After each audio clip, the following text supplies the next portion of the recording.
Je pense que c'était un peu les deux. Je m'étais mis un objectif au départ, de me concentrer sur moi et de me mettre un objectif personnel sans me focaliser sur mes adversaires. Et voilà, au départ j'ai dit à Ivo Bolgiani, écoute Ivo, j'ai parlé avec Julien Guiborel, mon entraîneur, et si je pouvais avoir 30 secondes d'avance au premier inter et 1 minute à l'arrivée, ce serait vraiment rêvé. Et voilà, c'est fait. Raconte-nous un petit peu ce parcours difficile avec le vent et ces changements de vitesse incessants. Franchement, c'est le genre de parcours que toi t'affectionnes? Ouais, ça me collait vraiment à la peau. C'est vraiment un parcours difficile où en fait il y a zéro repos, il y a zéro récupération. Et ce qui était dur aujourd'hui, c'était le vent parce qu'on avait pas mal de rafales de côté, c'était vraiment dangereux. Et j'ai pas pris de risque dès qu'il fallait mettre les mains en bas du guidon, même sur les portions roulantes, je l'ai fait. Je voulais pas aller à la faute bêtement, sachant que j'avais vraiment des super jambes.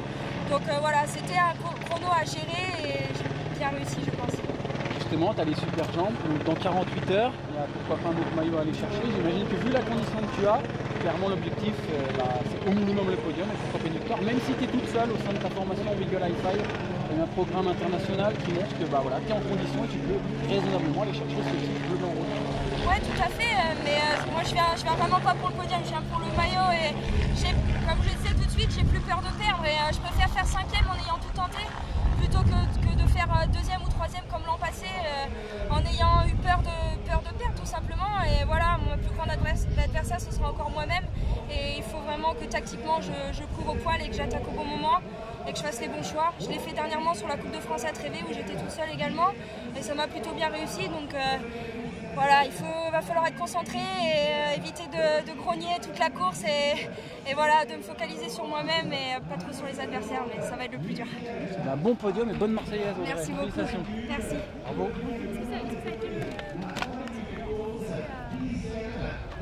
Non, je pense pas.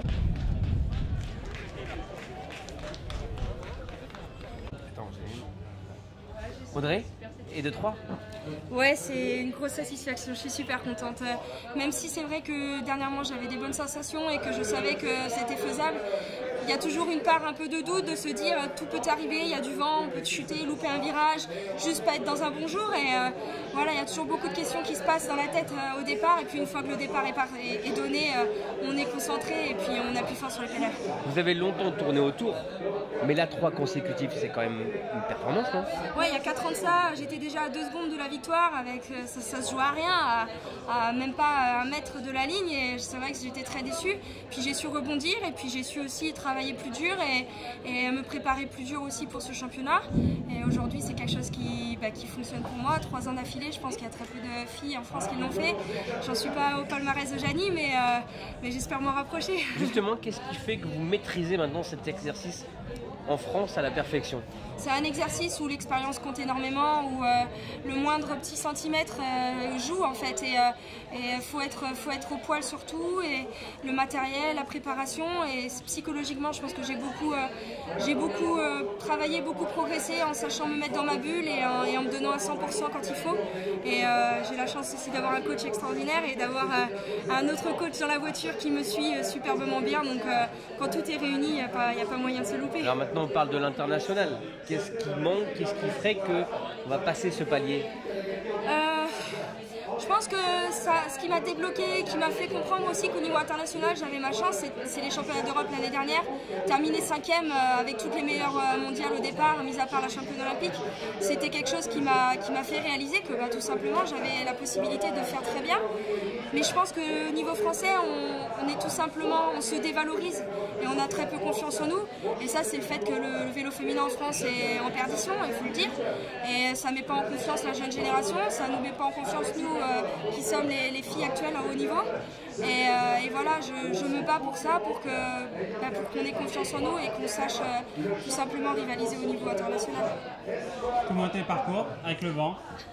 C'était super compliqué, il fallait vraiment gérer et puis savoir mettre les mains en bas quand il fallait, même sur les parties roulantes où logiquement on devrait être en position aérodynamique. Aujourd'hui c'était important de ne pas aller à la faute et de bien gérer ça. Il fallait prendre des risques du coup ou pas? Non, justement, j'ai vraiment pas pris de risque. À chaque fois que je sentais le vent pousser sur le côté, j'ai tout de suite mis les mains en bas, quitte à perdre du temps.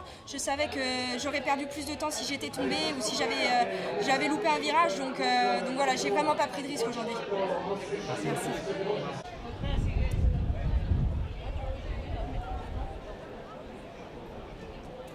Voilà, on va retrouver maintenant donc la cérémonie protocolaire catégorie élite où André Cordon-Ragot qui a le titre, Sévrinero est champion de France, Sévrinero à la 2e place et Aude Bianic en 3e position.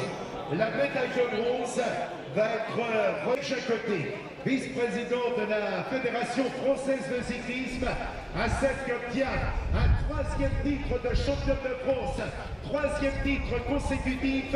On applaudit André Cordon-Ragot, champion de France 2015, champion de France 2016, champion de France 2017. On y ajoute le titre de la catégorie espoir et maintenant la médaille d'or va être remise par M. Jean-Marie Van Lorenberg. Donc Aude Bianic et Sévrinero qui terminent 2e et 3e. Et pour saluer le titre de champion de France,